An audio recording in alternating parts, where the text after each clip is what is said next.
Welcome to Not Milk Never Milk. Subscribe if you're lactose intolerant. You start by preparing your project and repository so you can share code immediately.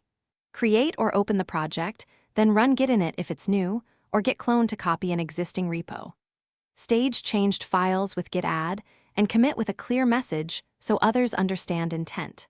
Once done, confirm a remote named origin points to your GitHub repository. Add it with git remote add origin repo URL if it's missing. This ensures your local history connects to GitHub for pushing. Now you continue by isolating work and pushing to GitHub. Create a descriptive branch with git checkout be my feature so you don't disrupt main. Commit focused changes and push them with git push u origin my feature. The U sets the upstream for simpler future pushes. Once the branch is on GitHub, open a pull request to explain what changed, request reviewers, and run automated checks. Make sure to sync and resolve merge conflicts locally. Then merge when approvals and checks pass to keep history clean. Finish by merging and publishing a stable snapshot of your code.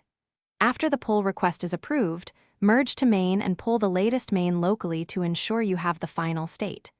Tag a release with git tag a v1, 0m release, and push tags so others can reference releases.